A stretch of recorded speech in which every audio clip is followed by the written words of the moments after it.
जय श्री कृष्णा दोस्तों। स्वागत है आपका मेरे YouTube चैनल भक्ति ज्ञान सागर में। और आज हम सुनेंगे माँ कुष्मांडा की कथा। माँ कुष्मांडा का जो रूप है वो माँ का चौथा स्वरूप कहलाता है और नवरात्रि के चौथे दिन माँ कुष्मांडा की पूजा अर्चना की जाती है। माँ कुष्मांडा की पूजा करने के लिए आप जो है प्रातः जल्दी उठकर सबसे पहले आप स्नान ध्यान करके पीले वस्त्र धारण करें। उसके बाद सूर्य को अर्घ दें और ब्रह्मा विष्णु महेश तीनों स्वरूप की पूजा करने के बाद माँ को पुष्प माला समर्पण करें। इसी के साथ अक्षत कुमकुम से माँ का चंदन व तिलक करें और इसी के साथ माँ को जो है कद्दू से बनी हुई मिठाई या फिर मालपुए का भोग लगाएं और इसी के साथ माँ की आरती और मंत्र उच्चारण के साथ आप माँ की पूजा करें। माँ की मंत्र उच्चारण में आप ओम नमो माँ कुष्मांडाय नमः का उच्चारण कर सकते हैं। और ऐसा माना जाता है कि जो लंबे समय से घर में यदि कोई बीमार व्यक्ति है तो माँ कुष्मांडा की भक्ति और पूजन विधि से आपके सारे रोग और द्वेष जो है वो दूर हो सकते हैं।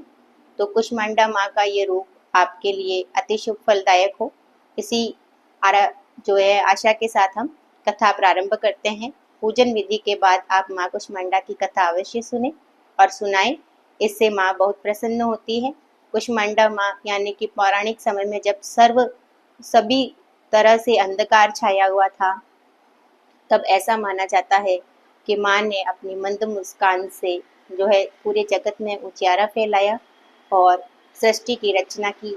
और उसी के साथ माँ ने जो है सृष्टि की रचना करते हुए माँ का ये कुष्मांडा रूप कहलाता है। माँ कुष्मांडा के 8 हाथ हैं और माँ कुष्मांडा ने एक हाथ में कमल, एक हाथ में कमंडल, एक हाथ में अमृत कलश, एक हाथ में धनुष बाण और एक हाथ में जो है वरमाला धारण किए हुए हैं। और जब सृष्टि की रचना नहीं हुई थी उस समय माँ ने अपनी मंद मुस्कान से जो है सृष्टि की रचना की और सृष्टि के अंधकार को दूर किया।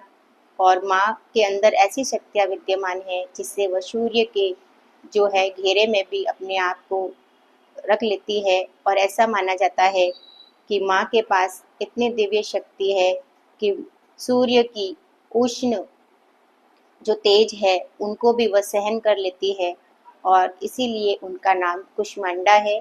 और पौराणिक समय में दैत्यों के संहार करने के लिए माँ का जो है प्रादुर्भाव हुआ था और सभी दैत्यों का संहार करने के लिए माँ कुष्मांडा का अवतार हुआ।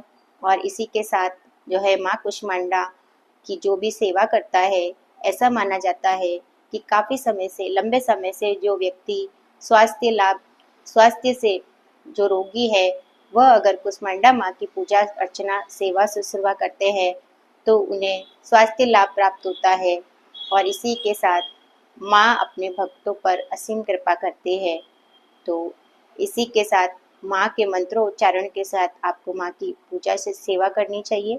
और ये थी माँ कुष्मांडा की कथा। और आप लोगों को कैसी लगी आप लाइक और शेयर करके बताएं। इसी के साथ मिलते हैं माँ के अगले स्वरूप की कथा के साथ। जय माता दी।